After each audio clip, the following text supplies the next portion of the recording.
Les damos la más cordial bienvenida a un nuevo episodio de Historias de Familia Rota. Como siempre, es un placer contar con su presencia. Nos gustaría saber desde qué rincón del planeta nos sintonizan. Dicho esto, es momento de adentrarnos en el relato que hemos preparado para ustedes. Mamá necesitaba ayuda con su coche y el alquiler. Mi marido estalló cuando descubrí que los ahorros para el parto habían desaparecido. Fui a la policía. No podemos prometerle nada, señora, se encogieron de hombros. Pero 3 días después, un detective llamó con un detalle inesperado. Me llamo Macy, tengo 32 años y soy analista financiera, actualmente de baja por maternidad. Hace 4 meses di a luz a nuestra hija, Evie. Había esperado tontamente que convertirse en padre cambiaría algo en mi marido, Brian. No fue así. Apenas unos días después de que me dieran el alta del hospital, se paró frente a mí, que apenas podía sentarme, y me preguntó, entonces, volverás a trabajar pronto, ¿verdad? Mi madre necesita ayuda y tenemos la hipoteca. Ni un cómo te sientes, ni un gracias por dar a luz a nuestra hija. Solo eso. Brian siempre ha sido un niño de mamá.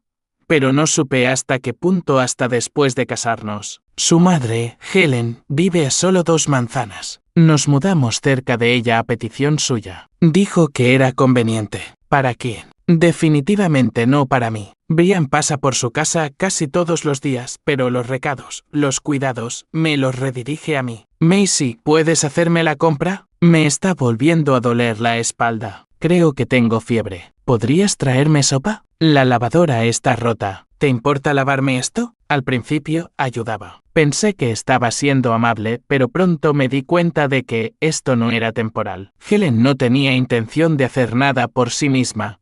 Y Brian no tenía intención de plantarle cara. Cuando saqué el tema, pareció molesto. Tú estás en casa todo el día de todos modos. Yo tengo estrés en el trabajo. Tú puedes quedarte con la bebé. Quedarte con la bebé. Como si estuviera bebiendo cócteles mientras Evie dormía la siesta en su Moisés todo el día. Evie no dormía toda la noche. Tenía cólicos. Yo estaba agotada, recuperándome del parto, sangrando y apenas funcionando. Y aún así, se esperaba que cocinara para su madre. Helen nunca dio las gracias. Ni una sola vez. Pero tampoco se quejó nunca, al menos no a la cara. Sospecho que le contaba muchas cosas a Brian porque de vez en cuando él mencionaba casualmente, mamá dijo que la sopa estaba sosa. O dijo que las sábanas no estaban bien dobladas. No me felicitó cuando le dije que estaba embarazada. Brian dijo que ella se alegró cuando él se lo contó, pero frente a mí fue fría indiferencia. Este sería su primer nieto, sin embargo, parecía más molesta que emocionada. Había estado ahorrando discretamente durante meses. Dinero para el parto, para emergencias, para cualquier cosa que Evie pudiera necesitar.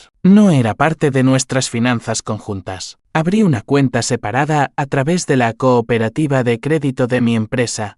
Deposité parte de mi bonificación y planeaba usarlo para gastos médicos o cuidados postnatales. Brian sabía de la cuenta. Se lo dije durante mi 3er trimestre, si pasa algo mientras estoy en el hospital, puedes usar esta cuenta para las facturas relacionadas con el parto. Nada más. Él se rió. ¿Por qué necesitaría eso? ¿El Estado no cubre el parto? No me envíes una factura. Es todo lo que pido. Debería haberlo sabido. Después del parto, me mudé con mis padres durante unas semanas. Necesitaba descanso, ayuda y comida de verdad. Brian me llamó al segundo día. ¿Cuándo vuelves? No hay comida aquí. Tu madre no puede tenerte para siempre. Te dije que estaría aquí al menos un mes. Puedes cocinar o ir a quedarte con tu madre. Él gimió. Prácticamente ya vive aquí. Y estoy harto de la comida para llevar. Ella también sigue pidiendo comidas caseras, pero no hay nada en la nevera. Me quedé atónita. ¿Está viviendo allí? Pensé que te estaba ayudando. ¿Ayudándome? Resopló. Solo está aquí. Se queja y quiere cenar. Al final de esa semana, volví a nuestro apartamento con mi padre. Estaba nerviosa por dejar a Evie con mi madre, incluso por unas horas, pero necesitaba verlo con mis propios ojos. Fue peor de lo que esperaba. Basura amontonada, envoltorios de comida por todas partes, biberones sin lavar apilados en el fregadero. El salón olía a leche agria. Mi padre, que nunca dice nada malo de nadie, solo murmuró: «Esto es inevitable». Limpié en silencio, lavé cada plato y abrí cada ventana. Preparé una pequeña comida para Brian, solo para pasar la noche. Entró, olfateó y dijo: «Ah, por fin». Empezaba a pensar que nos habías abandonado para siempre. Mi padre lo fulminó con la mirada. Estallé. Mi padre acaba de limpiar tu basura. ¿Ni siquiera te da vergüenza? Brian se encogió de hombros. Es un adulto. Podría haber dicho que no. Algo dentro de mí se rompió ese día. No se trataba solo de pereza. Se trataba de quién era él y de quién nunca sería. A la semana siguiente empecé a prepararme para volver al trabajo. Había dejado claro que solo me tomaría una baja corta. Necesitaba los ingresos y no podíamos depender del salario de Brian. Había acumulado facturas de tarjetas de crédito en porquerías de teletiendas de madrugada.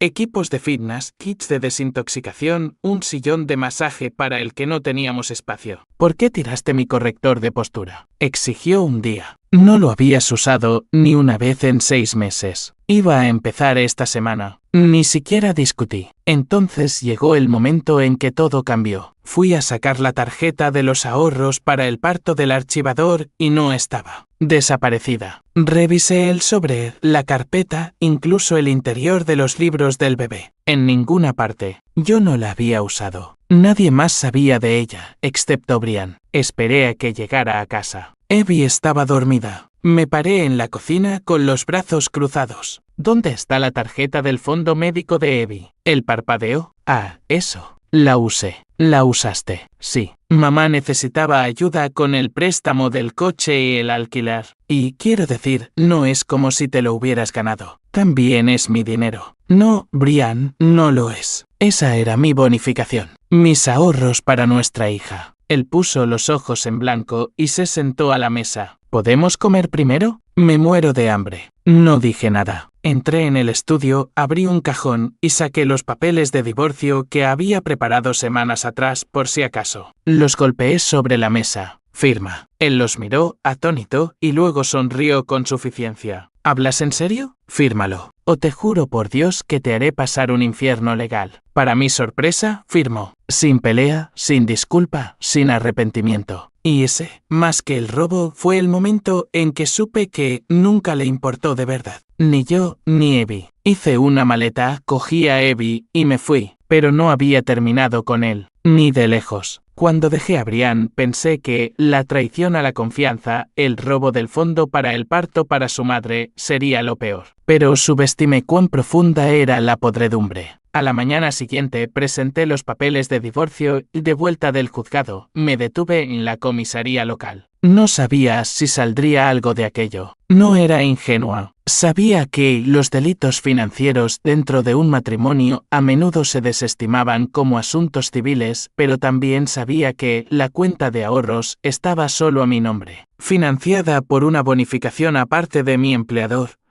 y que Brian no tenía acceso legal a ella. Le expliqué todo al oficial de servicio, como la cuenta estaba destinada únicamente a gastos postnatales, cómo faltaba la tarjeta y cómo Brian confesó haberla usado para otra persona. El oficial asintió lentamente. No podemos prometerle nada, señora. Pero si el dinero es rastreable, y especialmente si alguien que no fuera su marido lo retiró, alguien que no tenía acceso legal, podríamos tener motivos para investigar. 3 días después, recibí una llamada del detective Walters, el oficial asignado al caso. Hemos revisado las grabaciones de vigilancia del banco, dijo. El dinero fue retirado en 3 transacciones separadas durante el último mes. Cada vez fue una mujer de unos 60 y tantos años, abrigo oscuro, bufanda blanca, gafas. ¿Le suena? Exhalé. Helen. Y usó la tarjeta física. No se requirió PIN porque firmó para el retiro dentro de la sucursal. ¿Tiene alguna documentación que demuestre que no estaba autorizada en la cuenta? Sí, dije al instante. La cuenta está solo a mi nombre. Nunca la puse como usuaria. Nunca le di la tarjeta. Nunca le di permiso. Eso ayuda. Esa noche sonó mi teléfono. Número desconocido. Macy, la voz sonaba áspera. ¿Tú me denunciaste? Tardé un momento en reconocerla. Helen, me llamaste a la policía jadeo. Les dijiste que te robé. No respondí. No tienes idea de lo que está pasando. Brian me dijo que era su dinero. Dijo que solo me dejaba usar la tarjeta temporalmente. Otra voz de fondo. La de Brian. Macy, por favor, no hagas esto. Lo arreglaré. Te lo devolveré. Colgué, no porque no quisiera gritar, sino porque no quería darles a ninguno de los dos la satisfacción de mi ira. Al día siguiente, me citaron en la comisaría para una declaración formal. Llevé los registros de la cuenta impresos, la documentación de la bonificación del empleador y una declaración notariada de recursos humanos confirmando que los fondos no eran bienes gananciales. El detective Walters parecía impresionado. ¿Estaba preparada? No dije. Solo estaba cansada de no estar preparada para gente como ellos. Más tarde esa tarde, volvió a llamar. Va a querer sentarse para esto. Helen había sido arrestada esa mañana, no por los retiros de mi cuenta, sino por intento de fraude. Resultó que, durante las semanas que estuve en casa de mis padres, ella había estado husmeando en nuestro apartamento. Un día, encontró un archivo con mi documento de identidad emitido por el gobierno, metido en una carpeta de los papeles de vacunación de Abby. Lo usó, mi documento de identidad, para intentar abrir una línea de crédito personal en una institución financiera a 3 pueblos de distancia. Rellenó la documentación a mi nombre usando mi número de seguro social, pero no pudo explicar por qué su cara no coincidía con la del documento. El oficial de préstamos marcó el intento y presentó un informe a las autoridades. Eso fue lo que desencadenó su arresto. El robo de mis ahorros era grave, pero el fraude crediticio era un delito grave. Y entonces llegó el giro inesperado. Brian estaba con ella. La llevó a la oficina de préstamos. Se sentó en el vestíbulo mientras ella intentaba hacerse pasar por mí. Y cuando lo confrontaron, dijo, no sabía lo que estaba haciendo, pero sus huellas dactilares estaban por todo el paquete de la solicitud. También lo detuvieron a él.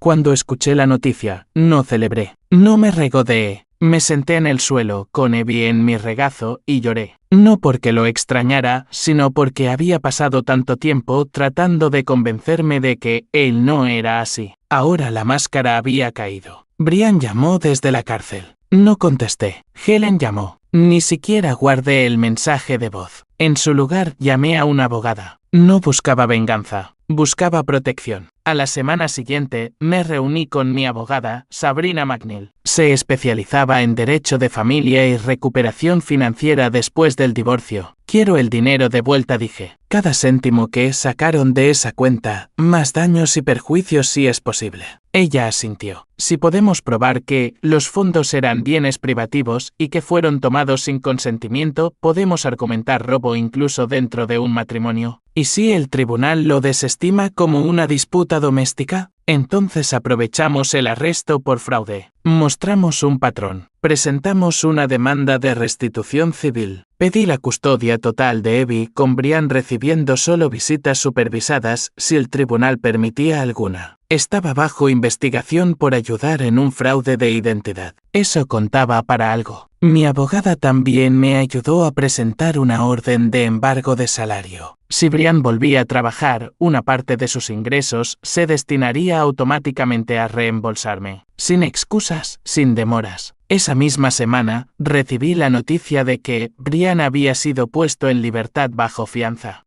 Helen seguía detenida. Brian se mudó de nuevo a la casa de ella, que, resultó, ya estaba bajo amenaza de ejecución hipotecaria. Entre los honorarios legales, las facturas de tarjetas de crédito impagadas y ahora las demandas de restitución se estaban ahogando. Me enteré de que Helen había estado usando las tarjetas al máximo durante años. Había usado las cuentas de Brian, las suyas propias, incluso había abierto algunas con correos electrónicos falsos. No solo era manipuladora, estaba desesperada. Y Brian, él era su cómplice, voluntaria y ciegamente. Mantuve a Abby muy lejos. Una tranquila tarde de jueves, mientras Abby dormía la siesta, abrí la puerta para revisar el correo. Y allí, de pie y de uniforme, estaba el detective Walters. Parpadeé. ¿Pasa algo? Él sonrió. No, solo pasaba a ver cómo estabas. Oficialmente. No realmente. Supongo que solo quería ver cómo estabas. Su voz era suave, incómoda. Por un segundo, no pude ubicarlo. Entonces caí en la cuenta. Espera, Josh Walters. Él sonrió. ¿Me recuerdas? De la secundaria. Solías sentarte detrás de mí y copiarme los deberes de matemáticas. Se rió, visiblemente avergonzado. Culpable. Hablamos un rato sobre el caso, sobre Abby, sobre lo extraño que era reencontrarse así. Miró hacia el porche y luego de nuevo a mí. Sé que ha sido mucho, pero lo manejaste bien. Protegiste a tu hija. No dejaste que te destrozaran. No esperaba el nudo en la garganta. Gracias, susurré. Antes de irse, hizo una pausa. No estaba aquí en calidad oficial. Solo pasaba a ver cómo estabas, si no te importa. Sí, dije, con el corazón inesperadamente lleno. No me importa. Mientras se alejaba, lo observé irse. Por primera vez en mucho tiempo, sentí el más pequeño y silencioso destello de algo que creía haber perdido. Esperanza. Pero la historia aún no había terminado, porque incluso con Brian en libertad bajo fianza, la fecha del juicio se avecinaba y yo estaba lista. Lista para el cierre, lista para la justicia y lista para lo que viniera después. La fecha del juicio llegó más rápido de lo que esperaba. Una sala pequeña, un secretario con cara de aburrido, un juez de familia que probablemente había oído todas las excusas del mundo, sin embargo, la energía crepitaba bajo mi piel como estática. Brian se sentó frente a mí con una camisa arrugada y los ojos hundidos. No parecía enfadado, parecía agotado, roto, solo. Helen no estaba presente. Seguía en la cárcel del condado, esperando juicio por cargos de intento de fraude. Mi abogada, Sabrina, lo había reunido todo: registros bancarios, grabaciones de seguridad, declaraciones de mi empleador, una copia de la solicitud de préstamo que Helen intentó presentar a mi nombre. Incluso había un testimonio del oficial de préstamos que describía cómo Helen entró en pánico cuando le pidieron que confirmara su identidad. Y luego estaba el remate final: los mensajes de texto de Brian recuperados de la copia de seguridad de mi antiguo teléfono. Mamá necesita ayuda. Solo usa la tarjeta. No es como si Macy la revisara. Técnicamente también es mi dinero. Ella ni siquiera tenía trabajo. Eso sentenció el asunto. El juez falló a mi favor.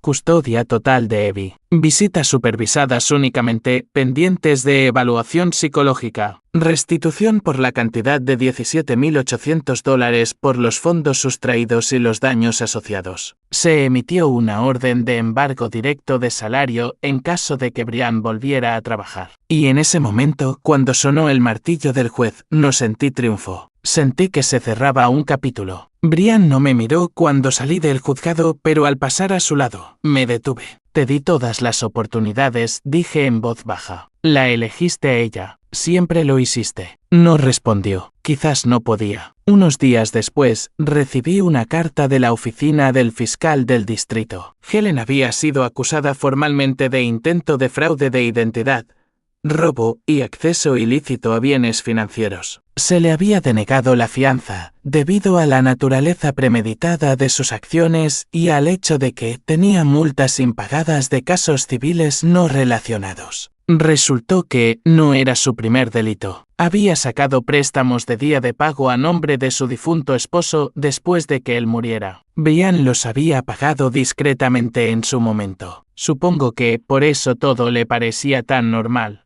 Deudas, mentiras, manipulación. Para mí, fue un curso intensivo sobre cómo personas como Helen sobreviven arrastrando a otros con ellas. Brian se mudó de nuevo a su bungalow declarado en ruina. Sin trabajo, con crecientes honorarios legales y ahora 2 órdenes de pago, se declaró en bancarrota en un mes. No me alegré, no lloré. Seguí adelante. Volví a trabajar, a tiempo parcial al principio, luego a tiempo completo. Abby empezó la guardería. Fue duro al principio, pero se adaptó rápido. Sus cuidadoras decían que era inteligente, observadora, que ya apilaba bloques en torres perfectas codificadas por colores. Yo sonreía de orgullo. Una tarde, después de recogerla, encontré un pequeño sobre en el porche de entrada, sin remitente. Dentro, un cheque de $800 de Brian. No era mucho, pero era algo. Quizás culpa. Quizás una deducción ordenada por el tribunal de algún trabajo temporal. Pero el dinero no era lo que importaba. El acto de pagarlo, de reconocer finalmente que me lo debía, fue aún así, sabía que no duraría. Sabrina me advirtió, no confíes en pagos regulares. Sus ingresos son inestables, pero mantendremos al tribunal involucrado. Asentí. Ya había aprendido a dejar de esperar estabilidad de Brian. Lo que no esperaba era Josh, el detective Walters, o simplemente Josh ahora. Después de nuestro extraño reencuentro, empezó a pasar a verme más a menudo. No en calidad oficial, solo pasaba, me dejaba un café o me saludaba desde su coche patrulla mientras abrochaba a Evie en su silla de coche. Un sábado por la mañana, lo encontré sentado en los escalones de mi porche con una caja de donuts y una sonrisa tímida. No quería entrar sin ser invitado, dijo. Supongo que esa lección se me quedó grabada desde la secundaria. Me reí. Pase, oficial. A Evie le encantan los donuts. Se convirtió en una constante. Nunca insistente, siempre amable. Sabía cuánto daño había hecho Brian y nunca intentó apresurarme a superarlo. A veces no hablábamos de nada. Simplemente nos sentábamos en el porche y dejábamos que el silencio llenara las grietas. Una tarde, mientras el cielo se teñía de ese color naranja quemado,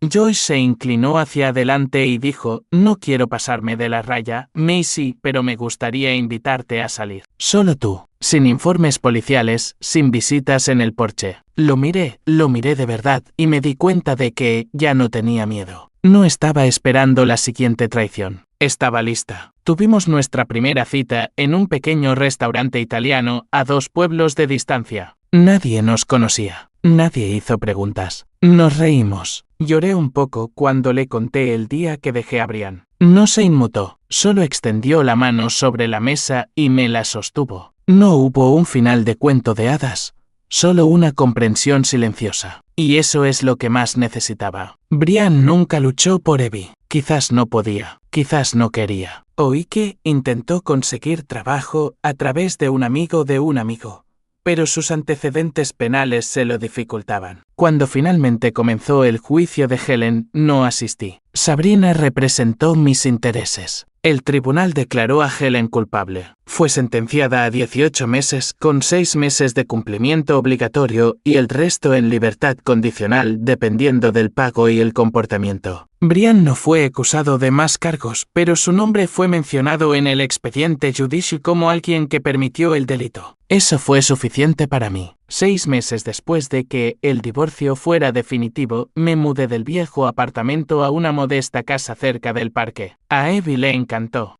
Josh ayudó a pintar su habitación, girasoles y mariquitas. Nunca intentó ser su padre, pero estaba presente, que era más de lo que Brian fue nunca. A veces la gente me pregunta si me arrepiento. Del divorcio, de la denuncia policial, del lío en que se convirtió. Esto es lo que les digo. Me arrepiento de lo mucho que esperé. Me arrepiento de cada noche sin dormir que pasé disculpándome por sus errores, cubriendo su pereza, excusando su silencio. Pero no me arrepiento de haberme ido. No me arrepiento de hacer una maleta y negarme a limpiar el desorden de otra persona, literal o emocional. Y no me arrepiento de haberme plantado y decir, basta, porque lo hice. Y resulta que me encanta el lugar al que he llegado. Gracias por acompañarme en esta aventura. Si te sentiste parte de esta historia, suscríbete para que sigamos creciendo juntos. Recuerda que cada paso cuenta en tu propio viaje. Nos vemos en la próxima parada.